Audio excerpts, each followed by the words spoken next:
Bonjour à tous et bienvenue dans ce nouvel épisode de Focus. Aujourd'hui un épisode assez long puisque j'ai énormément de choses à vous montrer. Ce qui s'est passé c'est que j'ai reçu des Blu-ray, des DVD, enfin là j'ai que des Blu-ray je crois.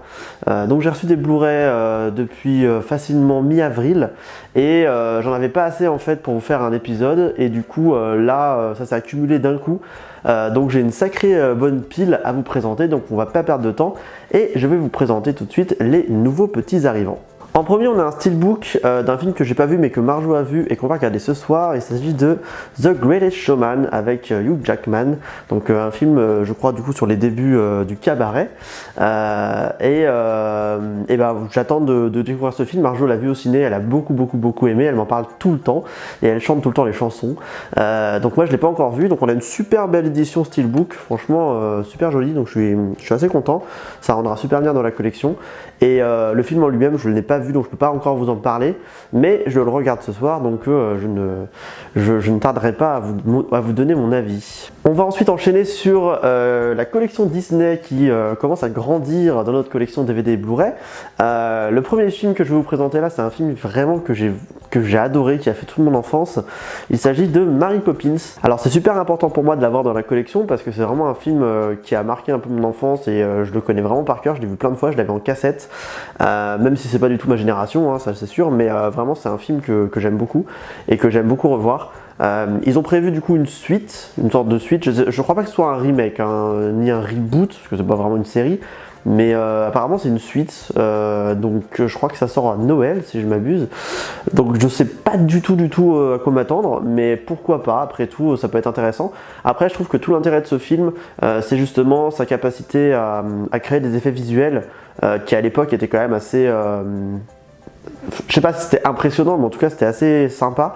Et je trouve que ce film, bizarrement, il a pas mal vieilli en fait. Si on le remet bien dans le contexte et tout, honnêtement, franchement, moi je trouve que ça va et c'est super intéressant de voir ce film et je l'aime beaucoup. Et si vous l'avez pas vu, foncez avant que... je pense que c'est un film qui vieillira d'un coup en fait. Pour l'instant ça va encore, mais je pense dans quelques années ça sera vraiment très bizarre. Toujours dans la catégorie classique Disney, nous avons Merlin l'Enchanteur. Alors pareil, un Disney que j'ai vu une ou deux fois, pas plus, donc je m'en souviens pas des masses. Après je me souviens des chansons, je me souviens du contexte.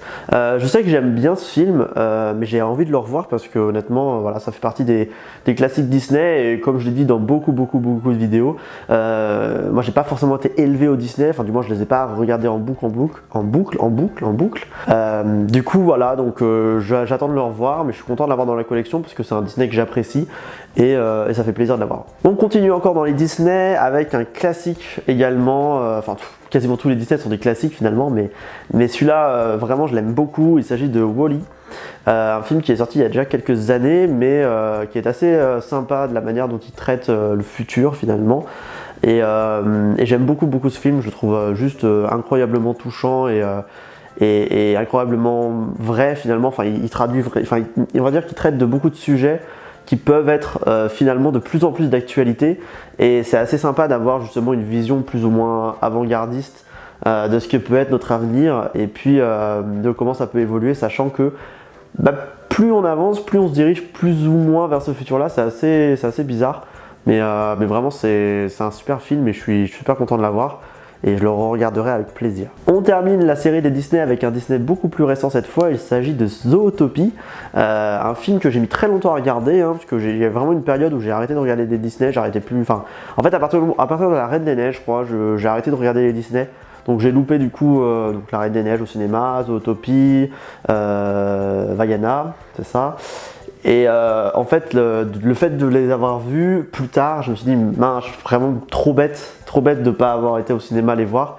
Donc je sais que maintenant, j'essaierai de rater beaucoup moins de Disney. Et franchement, Zootopie fait partie des Disney que j'ai pas vu au cinéma à l'époque parce que ça m'intéressait plus vraiment. Mais vraiment, honnêtement, c'est génial. Il est vraiment génial et je suis super content de l'avoir également. Je l'ai déjà vu et je suis content, enfin je serais très très heureux de le revoir. On sort maintenant de la période Disney et on arrive sur des Blu-ray alors que j'ai acheté moi, qui sont pour la plupart des films que j'ai déjà vus mais que je voulais absolument dans la collection depuis très longtemps. Le premier, il s'agit de 127 heures avec James Franco, un film super intéressant qui raconte l'histoire vraie d'un homme qui était parti faire du vélo, je crois du VTT dans des canyons et qui est resté bloqué 127 heures du coup dans une crevasse, enfin, entre deux murs. Et donc ça raconte un peu l'histoire de comment il a fait pour survivre et comment ça s'est un peu passé dans sa tête, etc. Donc c'est un super film, je m'en souviens pas beaucoup, je me souviens beaucoup de l'histoire, la véritable histoire en fait, mais le film pas énormément. Je sais que c'est un bon film et que j'ai vu et que j'ai apprécié. En fait j'ai vu qu'il était sur Netflix et je me suis dit que c'était quand même un film que j'avais envie d'avoir en physique, parce qu'il y a beaucoup de films en fait que j'ai pas forcément envie d'avoir parce qu'ils sont sur Netflix et je me dis bon bah tant pis, c'est pas si grave, et ça fait partie des films que j'avais quand même envie d'avoir en physique, en Blu-ray, donc je suis assez content de l'avoir. Et voilà, il faisait partie d'une promo, donc je l'ai pas laissé passer quoi. Le prochain film est un film vraiment, mais je pense qu'il a marqué pas forcément ma vie, mais vraiment une période assez forte. Il s'agit de 2001 l'Odyssée de l'espace, de Stanley Kubrick, un film qui va ressortir bientôt au cinéma, je crois, en version remasterisée, si je ne m'abuse, et j'ai une hâte, mais incroyable, d'aller voir ce film au cinéma, parce que c'est vraiment une expérience. Ah bonjour, c'est le Thomas du futur, je suis actuellement en train de monter cette vidéo. Juste pour vous dire que effectivement 2001 Odyssée de l'espace, un film que j'ai vraiment très envie de revoir au cinéma, va ressortir pour ses 50 ans et j'en suis vraiment très content. Allons tout de suite voir dans quel cinéma de Lyon je vais pouvoir apprécier ce chef-d'œuvre. Donc 2001 Odyssée de l'espace, parfait, le jeudi 19 juillet, alors à Paris non, moi je veux à Lyon, alors à Lyon, Paris, ok, Bordeaux, Caen, ok, Nancy, Nantes, Toulouse et... Ce film est une expérience, honnêtement, c'est pas un film pour tout le monde, c'est pas un film qui est... Je pense que là, ils sont en train... Enfin, apparemment, j'ai vraiment entendu dire qu'il allait ressortir au cinéma, je sais pas du tout si c'est vrai ou pas, enfin, je pense que c'est vrai. Une personne de notre âge, ou même de la génération d'après, qui va voir ce film au cinéma sans savoir vraiment ce que c'est, je pense que tu te fais chier de ouf en fait. Il faut vraiment remettre ce film dans le contexte et il faut vraiment, je pense, expliquer aux gens que ce film est plus... Enfin, c'est très bizarre. C'est vraiment... C'est le premier film comme ça que j'ai vu dans ma vie où je me suis dit, ah ouais d'accord, le cinéma peut être autre chose que juste une histoire ou... Je sais pas, c'est un film vraiment très complexe, mais franchement, faut y aller pour s'y procurer des émotions. Et moi, moi qui adore par exemple l'art moderne et l'art contemporain, qui sont des formes d'art par exemple que les gens ne comprennent pas forcément ou qui sont un peu parfois dénigrés par certaines personnes parce qu'on se dit souvent non mais qu'est-ce que c'est que ça, je comprends rien, machin. Ce film pour moi c'est un peu ça en fait, c'est un peu une œuvre d'art contemporaine, une œuvre d'art moderne, c'est-à-dire que c'est un truc à contempler et je pense que les questions et les réponses que ce film apporte ou pose, du coup, c'est très important de les avoir en tête et je pense que c'est vraiment ce pourquoi j'adore ce film en fait. C'est des questions, des questionnements, des réponses, on sait pas tout. Il y a des grands moments de silence où tu es face à ce qui se passe, enfin, c'est beau. C'est un des films les plus incroyables que j'ai vu dans ma vie et je vous le recommande vraiment à tous, mais dans un cadre spécial. Ne le regardez pas le soir en famille, ne le regardez pas avec des potes ou quoi. Franchement, c'est un film à la limite voir tout seul, posé, tranquille et tout, donc faites-vous ce petit plaisir-là. Le prochain film est à regarder en famille ou avec des potes, évidemment, alors pas avec n'importe qui. Il s'agit de L'Exorciste, l'original, L'Exorciste, la version Director's Cut d'ailleurs. Donc je ne sais pas ce qu'elle rajoute, mais en tout cas je suis très curieux et j'ai vraiment hâte. C'est vraiment un des films que je préfère, honnêtement, c'est un classique de l'horreur, mais monstrueux, et je pense que si vous ne l'avez pas encore vu et que vous appréciez le film d'horreur, regardez-le avant qu'il vieillisse un peu trop. J'ai l'impression que c'est un petit peu le cas, il a peut-être un peu mal vieilli, mais en tout cas, honnêtement, c'est un des meilleurs films d'horreur que je connaisse, et à ce jour en tout cas, qui m'a procuré ces émotions et qui m'a fait vraiment trembler. Il me manquait un épisode d'une série pour avoir la trilogie complète. Il s'agissait de Matrix Reloaded, donc le 2, si je ne m'abuse. On avait le 1 et le 3, mais pas le 2. Donc voilà, j'ai pas grand chose à dire dessus, puisque la série Matrix est une super série à regarder. Et voilà, c'est vraiment très intéressant et c'est super. Je sais pas trop quoi dire de plus que ça, honnêtement, regardez Matrix. Moi j'ai mis très très longtemps avant de regarder Matrix, mais je suis content d'avoir mis autant de temps parce que le dernier Matrix est sorti quand j'étais vraiment petit, ça doit faire, je sais pas combien de temps ça fait, mais je devais à peine avoir 10 ans. Du coup, c'est vrai que si j'avais regardé ça quand j'étais ado ou quoi, je pense que j'aurais pas saisi toutes les nuances et toutes les subtilités du film. Donc ça m'aurait peut-être un peu gâché le truc. Donc je suis content d'avoir attendu avant de regarder Matrix et d'avoir vraiment pu comprendre un peu toute la logique et toute le... Enfin, on a toujours dit que Matrix était des films super compliqués, alors qu'en fait, pas du tout. Enfin, je sais que moi, quand j'ai grandi et que les films Matrix sont sortis, c'était un peu genre, les films Matrix, c'était les films le film dont personne ne comprend rien. Et en fait, je comprends pas pourquoi les gens disent ça. Vraiment, je comprends pas du tout. Je veux dire, il y a rien de plus simple que Matrix. Enfin, il y a rien de plus simple. Il suffit juste d'écouter en fait. Et voilà, c'est une histoire, on vous la raconte. Si vous écoutez pas, c'est sûr que vous allez rien comprendre. Donc j'ai pas trop compris ce délire sur le fait qu'on disait que Matrix était un film compliqué. En tout cas, voilà, moi je trouve que c'est vraiment une super trilogie. Les 3 films sont bien pour moi. Et l'histoire complète est super intéressante, donc je vous conseille très vivement de regarder Matrix. Alors le prochain film est un film, un péplum, je crois que c'est comme ça qu'on les appelle, hein, les films qui parlent un peu de mythologie grecque, romaine, etc. Il s'agit de 3 Director's Cut, donc pareil. Alors je sais que c'est un film qui historiquement n'est pas hyper, je crois pas que ce soit très très valable, mais en tout cas c'est un super film d'action je trouve, et vraiment moi c'est vraiment un film qui m'a... Enfin, c'est un des premiers films, je pense, que j'ai regardé aussi en boucle quand je l'avais en DVD. C'est vraiment pour moi un super film. J'ai passé de très très bons moments et je suis super content de l'avoir enfin à nouveau. Parce que j'avais une version DVD qui a dû se perdre dans la nature entre il y a fort longtemps et maintenant. Mais en tout cas, je suis super content de l'avoir et j'aime vraiment beaucoup ce film. Donc voilà, je crois que je le connais par cœur. J'ai vu 1 million de fois. Voilà. On va commencer à rentrer dans une série de Blu-ray que je vais vous présenter. Alors pas une série de films, hein, mais juste une série de 3-4 Blu-ray qui m'ont été offerts pour mon anniversaire. Donc je remercie les gens qui me l'ont offert, je suis super content. Et puis c'est le moyen de passer une petite dédicace à mes bons amis. Le premier c'est Je suis une légende en version steelbook que j'ai pas encore sorti du blister. Parce que moi j'aime bien regarder sous blister, je trouve ça cool avant de les avoir revus. Je connaissais pas du tout cette édition en steelbook et je la trouve super jolie. Vraiment, je sais pas si vous verrez super bien, mais en tout cas je vous jure qu'elle est vraiment vraiment très belle et je suis super content d'avoir cette édition et j'aime beaucoup ce film également.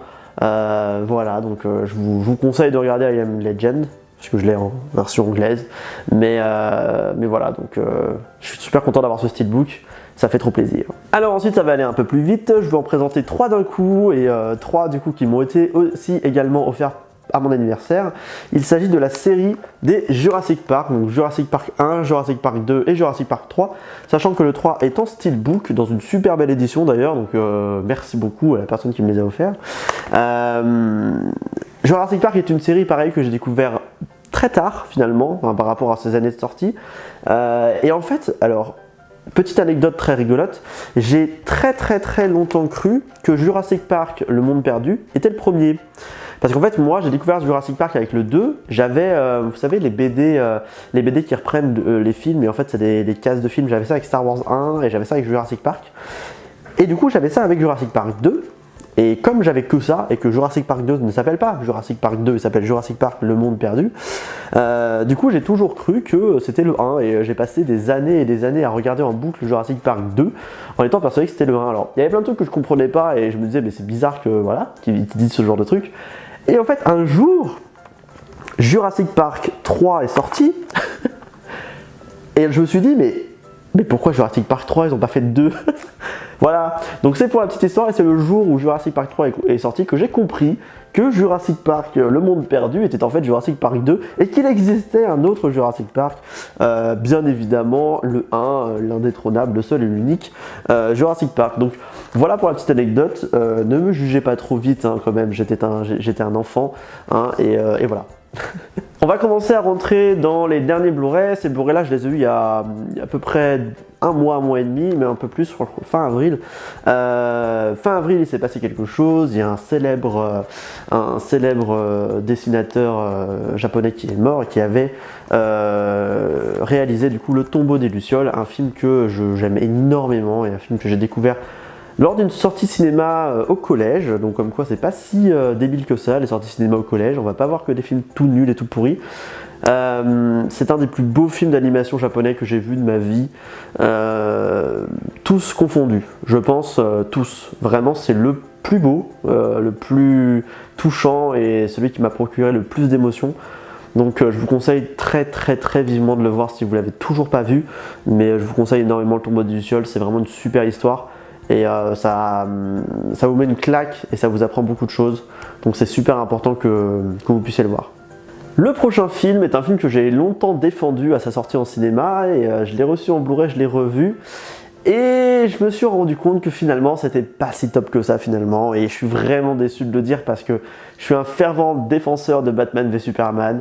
Je trouve que c'est un très bon film. Par contre, Justice League, après l'avoir revu, c'est vrai que c'est dommage, c'est juste dommage d'avoir fait ce film comme ça en fait. Je pense que il méritait mieux et je suis un peu dégoûté parce que je l'ai revu et vraiment en fait quand je l'ai revu je me suis ennuyé. Je me suis vraiment dit ah ouais c'est vrai qu'il se passe ça comme ça et après ça va être ça et après ça va être ça et je m'attendais pas à être déçu. Par exemple quand j'ai revu Batman v Superman et après avoir lu toutes les critiques sur le film, je me suis fait la même réflexion. Je me suis dit ah mais peut-être que du coup je vais être déçu machin. Mais en fait non, j'ai passé un super moment, j'ai vachement aimé et tout et je suis toujours resté dans mon avis. Ça m'a pas du tout fait le même effet avec Justice League, donc je suis vraiment déçu. J'espère vraiment qu'ils vont réussir à relever la barre d'ici parce que ils méritent pas ça quoi. Ils méritent pas d'être hués comme ça et d'être toujours comparés à Marvel aussi, parce que ça c'est vraiment un truc qu'on fait et qui m'énerve au plus au point. Ce sont deux univers différents, ce sont des héros différents, des histoires différentes. Arrêtez de comparer les deux, ça n'a aucun rapport et voilà, arrêtez. Je pense que ça met plus la pression aux scénaristes, aux metteurs en scène et aux gens qui travaillent là-dessus qu'autre chose, donc arrêtez et voilà.